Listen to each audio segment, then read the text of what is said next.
So you may have seen the headlines about how my husband and I actually sold tickets to our wedding, but what most people don't know is that there was a very specific, intentional marketing strategy behind it. It was totally a crazy idea, but it was also part of a full-blown offer launch formula. And this is the same strategy that we ourselves use for us and our 7- and 8-figure clients to generate massive buzz, fill launches, and get mass media attention without having to even spend a fortune on ads. I decided that I'm gonna make a video where I'm gonna pull back the curtain for the first time ever to show you exactly how we did it. And so some of the things I'm gonna share are how a single Facebook post turned into global press coverage. We were in People magazine, NBC, CNN, CBS morning show, even morning shows in the UK and Australia. I'm gonna teach the build in public strategy that made our audience beg to be a part of it before it even launched. I'll share with you the hook that we used that made our story go viral and how you can create the same level of buzz for any offer, and the way that we got influencers and performers and sponsors to be involved for free because they were also eager to be part of the story. As a result, many of them made more than what we would have just paid them, which love a good business collaboration. And then lastly, how this entire thing led to over $132,000 raised for charity on top of covering a full 3-day wedding for less than what most people spend on a 1-day wedding. It is honestly wild, and it is just one part of the offer launch formula. If we could do this for a wedding, you could do this for your business, even if you don't have a big following or list or brand authority. So at the end, I'll also link you to the full offer launch formula that my husband and I teach. You did some pretty significant things with your wedding and using your marketing brain. And so I thought it would be a good idea if you could share with us any kind of insights, wins, bloopers. Give us kind of the behind the scenes stuff. We saw the posts on social. We know you're famous, but if there's anything that you learned along the way, I know it'd be a huge service to everybody in the room here. I got married on August 1st this year. We actually got engaged on January 1st. We'd been together for 5 years. A lot of people actually assumed that we were already married. Like, we do business together. We are speaking on stages and everything together. Even before we got engaged, you talk to your soon to be spouse of like, what kind of wedding do we want? We knew that it was kind of coming. And we would joke about the fact that like we host events all the time. We have an event studio here in Boise. We also do monthly fly-ins with our clients. So like we're used to putting on events. And we were like, wouldn't it be funny if we turned it into like this big event and sold tickets to it? Ha ha, like how crazy. And just kind of brushed it off until when we did get engaged, and we both have followings. We both, create content. My YouTube channel has 175,000 subscribers. Steven has tons of big podcasts and has spoken on big stages and was a right hand at ClickFunnels for a long time. So he has like a big community there. I only say that just to say that like we have a far reach. And when we got engaged, people were like, oh, I want to come to your wedding. And we weren't sure. I was like, Steven's very introverted. So I was like, we're probably just going to elope. But we started looking at venues here in Boise, and we went to this one venue. They gave us a quote, and on the quote was a line item for a $650 cake cutting fee, just to cut the cake, not including the cake, to which I said WTF, and did what one does to go to Facebook and basically rant about it, to be like, can you believe this? This is crazy.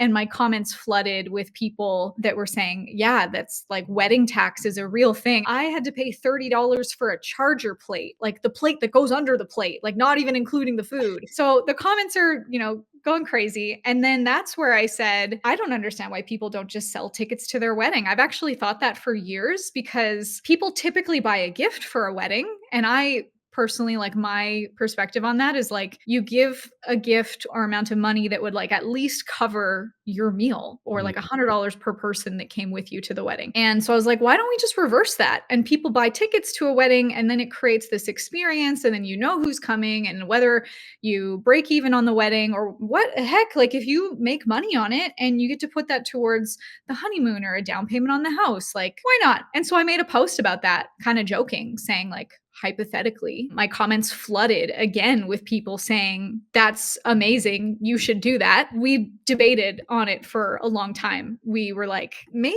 I don't know, is that crazy? It's a lot of work. That's basically another business. We have several businesses already. And then we decided, and I basically built the whole thing publicly. I was just posting about it all the time, like sharing the story. And that was actually part of what made it so big is I built it in public. And it's funny because I teach content creation, I teach marketing, especially building your brand through social media. And a lot of people will be like, well, how do you know what stuff to post like personally and what stuff that you should post about business? And in this case, it was like, it was a mixture of both, but it was me talking about the personal stuff that also got people interested in what I do in business. So basically, I talked about everything that we were considering before the funnel even came out. So think about what that does. You're like building the runway, you're like laying out the red carpet that then by the time it is announced, it's not like, hey, it's ready, come get it. You've built this pressure. We actually have formula to this that's called the offer launch formula that we'd been teaching before we had ever even actually done this for our wedding. And as I was building what we did for the wedding, I was like, oh, this is actually the offer launch formula that you should never just like think about Hollywood movies. You know that Star Wars is coming out next Christmas, the Christmas before. Like you see it in the trailers and it's like coming out Christmas 2028 because they are laying the runway. They're not doing all of that work in the studios, spending millions and millions of dollars and getting sponsors and getting merchandise and all these things just to like finish it and then basically do the equivalent of opening the door and saying, it's ready, come in. So big thing to just take from that is to build in public and to create the hype around it. I'll just share my screen now because I think that would be helpful to see. I'll show you the steps of the formula and kind of speak to how I did it. I love this. I'm just going to say this because it's funny. Whenever we have people that are like, I can't market yet or I can't launch this thing because I don't have a list. Nonsense, poopy pants. Your list comes from the marketing. So like, I didn't just say like, hey, I'm having this wedding. Do you want to come? It was like, I'm building the wedding and this is what we're doing. And here's the funny stories. And I asked Benson Boone and he quoted me $2 million. And oh my gosh, I don't think I can do that. And then like, I told all these hilarious stories that I thought was hilarious. And I was obviously having a lot of fun with my marketing, which is what I think made it very contagious. We created a hook for the wedding, the same way that you should create a hook for anything. When you are selling something, you're not selling a product, you're selling an experience or you're selling an identity. So for us, we were like, we're selling tickets to our wedding. That alone was a hook because it's never been done before. Yeah. And it was very polarizing. Like we had people that loved it, that hated it. Like my comments always blew up every time that I talked about it. And some people were like, get me a ticket. And some people were like, how dare you? And there was actually one person that I did a Facebook Live debate with because he was like, I think this is crazy. Do you want to back it up and talk about it? And I had no idea if I was going to get slaughtered in the comments, but we did a debate. There were definitely people that didn't like it, but I would say like I felt very lucky that like 95% of people, especially after they heard the story, they were like, oh, yeah, this makes sense. I wish I did this, or I'll do this for my future wedding, which I would love to see if people do that. Maybe I'll create an offer around it. We'll see. So anyway, this is the offer launch formula. And my husband studies rich dead marketers because if they could market before the internet was created, think of all the opportunity that we have now. There is no such thing as internet marketing. There's just marketing and the internet is a platform. Someone like P.T. Barnum, which like highly, highly recommend studying him. P.T. Barnum was like the second millionaire in America. The first millionaire was a drug dealer, but the second millionaire was P.T. Barnum. He had his museums, he had these freak shows, and he was always doing stunts. And so the stunt is the offer launch. Like that's how you're getting the word out, not just like, hey, I have this museum. This was a cool story. The way that they got people to trust that what bridge was it? One of the bridges in New York. I can't remember what the title was. The bridge previously had collapsed. And so people were terrified of this bridge. The way that he got the public, and so the government, whatever, hired him to create this stunt, the way that he got the public to trust that the bridge was safe was he had an elephant that he purchased from Queen Victoria that came over on a ship, and the elephant walked across the bridge. What a crazy stunt. And also think about the credibility in that. Like the first elephant to come to America, that it was purchased from Queen Victoria. Like think about the credibility in that. How many of you guys have seen The Greatest Showman? Such an incredible movie, but some of it inaccurate. Like P.T. Barnum did not cheat on his wife. He had a very loyal relationship with his wife. There was no romance with Jenny Lind. But the story with Jenny Lind was he found this woman, this Swedish nightingale, and he decides he's going to bring her to America instead of just saying like, hey, here's tickets to this show from someone they'd never heard. What he first did was he started to seed to people like, oh my gosh, Jenny Lind is coming. Jenny Lind is coming. It was like, who is Jenny Lind? He went to the newspapers and told them about this. He created this incredible story about the Swedish nightingale. It's like he's planting publicity so that other people start talking about it before she even arrives. He created so much buzz that the streets were like shut down, like mobs of people waiting at the docks when she came in to America. People were even like trying to like get a piece of her hair, and they created merchandise because it was like, oh my gosh, the Swedish Nightingale Jenny Lind is here. Now, the Wow. really important thing to understand about Jenny Lind is it wasn't her voice that made her so popular. It was P.T. Barnum's marketing. This slide is about when she started getting more popular and famous. This is actually the picture of her coming in on the ship. 30,000 people greeted her at the docks. 20,000 followed her to her hotel. They sold out tons of concerts.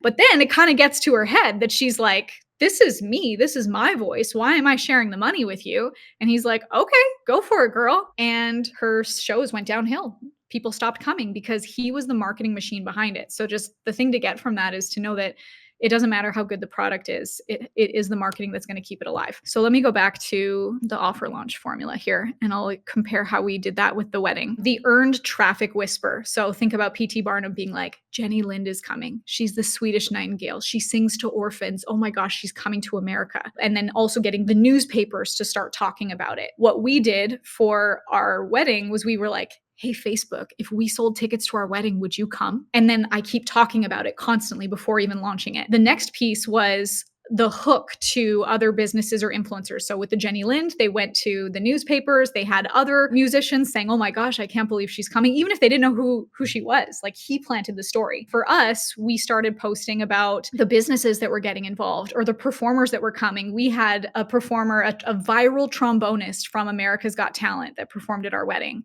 We had a woman that she won best tasting cake in the world, competing against 19 other countries in Milan, Italy, that was making our wedding cake. So it's like there were other things that were involved in this wedding. It wasn't just like, hey, come to my wedding just because I think that you should and it'll be fun. There were other elements to bring in, and we were like posting about it the whole time. Then the next piece of the offer launch formula is obviously creating a ton of content around it. So we made podcasts, we made tons of posts. If you actually go to weddingfunnels.com/content series, I did a series every day where I was like, day 1 of selling tickets to my wedding, here's what happened today. Day 2, my wedding broke Facebook. Day 3, and I did this for 26, 28, 29. Okay, more days. Okay, we put a lot more content on here. And so every day I was giving an update. And there were a couple days where I went on a vacation, and my inbox people were like, where are the videos? Like, what people were following along with the story enough that they noticed Wow, when that's I big. didn't post about it. That's big And right these videos are like, maybe I'll show one in a little bit, but I'm eccentric in it. Like, I'm definitely emphasizing or being very exaggerated in the enthusiasm and the excitement around it. And I'm talking really fast. So it's also like my excitement is creating excitement for them. So if anyone wants to like watch through some of those to see examples, I actually think that this is like, oh my gosh, please listen to this. If you can create a content series where you're like, day 1 of writing my book that's going to completely change the fill in the blank industry. Day 1 of creating an event. Day 1 of growing my YouTube channel to 100,000 subscribers. Like, something that you are on a mission and you're taking people along with you for that mission, regardless of if they want to create that kind of outcome for themselves as well. If you are taking people along for the ride, it becomes like episodes. Each episode can maybe even have a cliffhanger. So in some of these, I was like, tomorrow I'll tell you about what happened when I asked Benson Boone if he would perform at my wedding and if I have to sell a kidney to be able to afford it. See you tomorrow. So then they would want to come back the next day, or they would binge it and they would just go from one to the next. I think these will be really fun for you guys to watch if you want to see them later. And then we actually created an ad. We ran some ads to it. I'll link this to you guys and you can watch it later. It's very catchy. It's a rap music video. The really cool thing about this is because we were so loud about it, people wanted to get involved. Like, this rap, he just made it for us. He's like, I love this and I Really? want to be at your wedding, and can I make this rap music video for you? And he even ran the ads for it. Like, it was our ad spend, but he ran the ads to it. The woman who made the best tasting cake in the world, she made that cake for free. I just covered her airfare to come, when normally she sells cakes for like $10,000. Like, they come down from the ceiling in a chandelier. Like, she's the Beyonce of cakes. Our venue, which was like 3 minutes from my house, after I started promoting this, he was like, don't pay me the rest of the deposit. I'm getting publicity for doing this. And many others. I could keep going on. So we ran some ads, which then brought in a whole other market of people being like, what the heck? Like, because the hook is really strong. So again, if it was just like, if someone is just selling a product, instead of like the hook around it, they will get passed over. Then the hook to the owned list. So this was us emailing our list. This was also people promoting it for us. Like we had posts like this all the time. I just bought tickets to the wedding. Like if I scrolled through Facebook, there were tons of people that made these posts. We made these badges. So people would put their picture inside the badge saying they would be there. And there were days where like you could not get like 3 thumb scrolls without seeing just I will be there, I will be there. And which then as soon as we did that, I got so many more ticket sales because then there was FOMO around like, oh, Russell's going to be there. Oh, Lisa's going to Yeah, be there. that's Like, all you need, right? Like a few like influencer types, and then you get a whole 'nother stream of, demand. I think like my 3 favorite strategies from this that anyone can implement is the content series where you're like day 1 of doing these things, having the badges that people say that they are coming or that they're in, and then doing countdowns. So every day I did these funny pictures that like I photoshopped our faces on funny bodies and then was like, we're 10 days away, we're 8 days away, we're 6 days away. Keep like get over there. And then people like I didn't even ask them to, but people posted that they were coming. And then it went crazy in the media. We were in People magazine 4 days after the wedding. We actually had an exclusive. We knew that that was coming before the wedding even happened. We had to not post anything until like we had to personally. Obviously, we can't control that there's 300 guests from all over the world that were coming and would obviously post on social media, but people needed to have the exclusive on it. And there were pictures that we agreed to give them that we wouldn't give to anyone else. So that was really cool. And then, like, once People magazine picked it up, our social medias blew up. Then we also got inquiries from so many other ones like CNN, NBC, CBS mornings, the morning show in Australia. We just had the Daily Mail, New York Post. We have another daytime talk show in the UK that's happening soon. And like it keeps coming because then when another one comes, like they see it and then they That's what I was gonna ask you, what the, like, waterfall effect, or if it was, like, all at once and then just kind of it turned off because it's a news cycle thing, you know what I mean? yeah, there was definitely like a lot all at once, which was crazy because it was like you think that after the wedding is like, ah, it was like the wedding and then media, PR, like it was a storm. It was really fun. And then it like slowed down. And then we got some in the UK and then it picked up again. And so, yeah, we have like a cycle going in the UK right now that I don't know if that's going to keep going too. Take a screenshot of that because that's how you guys should be creating any of your launches. It's not just like, I built it and hopefully they come, like build it in public so that they constantly see it. The really Yeah. yeah, here's the content series I did. And then the grand finale that I love to share is that we raised $132,550 for one of my favorite charities, Village Impact, from the wedding. And I'll clarify how, because every media outlet has definitely twisted the truth here. They love to make it sound, I mean, you think about their job is to get clicks. So they want to get the clicks that's going to make people the most emotional, angry, upset, make us Sure, look yeah. Get that selfish. attention, yeah. Yeah. So, what they love to share is like we charged people $1,000 for our wedding. No, we had the main ticket was $57, and the full weekend because it was a 3-day wedding. Day 1 was a relationship retreat and the rehearsal dinner. Day 2 was the wedding, and day 3 was a biohacking brunch. So it was $1,000 for 2 people for the full weekend, which I think is very comparable to, or even less than what you would spend for like a weekend retreat kind of thing. And I'm actually super proud of this that our wedding cost $50,000 for 3 freaking days. Like that's Yeah. usually what people spend for one day of a wedding. It definitely helped that we had a lot of, even like I said, our venue didn't ask us to pay the rest because they were getting publicity from it. We had the person, the woman that made the cake that she didn't charge for it because she was excited to be a part of it. But that's also the power of like collaborations and JVs that the people that I could have paid made more from the relationships and the connections, the collaborations, and the publicity. So the wedding was amazing. It was very peaceful. We also didn't even have alcohol, which I know people could also think is crazy, but we were like, if we're going to have 300 people there, and some of them honestly were strangers, we don't want to provide alcohol and add fuel to a crazy fire. And people actually commented on that saying it was awesome that there was no drama. And a lot of entrepreneurs there too, because we had like a biohacking brunch the next day. They're health nuts. They wanted to just like come for the experience. So we had the wedding. Russell Brunson was the best man. Christy Codred, my friend, was the maid of honor. We had our girls there. Our daughters did speeches and it was super sweet. That was like definitely what a lot of people said was their favorite part, was like the family element and just how tender it was, very emotional. There were things that we said no to. Like some people asked if they could sponsor our vows and we're like, No, that's where we draw the line. This is still a wedding. This is actually a wedding as much as we've sold tickets and we've like turned this into an event. It is still very sacred and that like was not removed from any of the marketing. At the wedding, we had an offer that we dropped.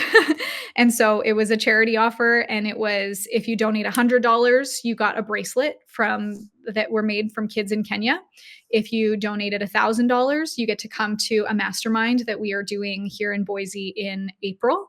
And then if you donated $15,000, that's how much it costs to build an entire classroom with Village Impact. And we're going to be going to Kenya with them July 2026. And you can put your name on a classroom and you can also come on that trip with us. It'll be an Africa mastermind. We spend a few days in the village helping to build the school. And then we also go on a safari for the last 3 days. The end of the night, we raised $96,200. And then at the biohacking brunch on the Sunday or the Saturday, it was the wedding was on a Friday. So I kind of get confused about that sometimes. We raised even more money and we ended the entire wedding with $132,000 for Village Impact.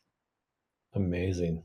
That's That's it. so cool. So that's the behind the scenes of how we sold tickets to our wedding. As you can see, it wasn't luck. We really intentionally designed this that every post, every piece of content, every crazy idea that we shared publicly was part of a really intentional marketing process that we call the offer launch formula. And this is just one piece of it. So if you want to see the entire formula step by step and learn how to use it to launch your own offers, even if you're just starting from scratch, even if you don't have a list or following or a big name yet, my husband and I are actually hosting a free live training where we walk you through the whole thing. It's called How to Ethically Hijack Mass Media Channels for Your Offer Launch. So they basically launch your offer for you. So it's going to teach you how to involve your dream customers before you ever pitch, so they're already bought in. He'll teach you how to use anti-sales scripting that gets people asking you how they can buy, and a secret that we call the ethical hijack, where mass media ends up doing your launch for you.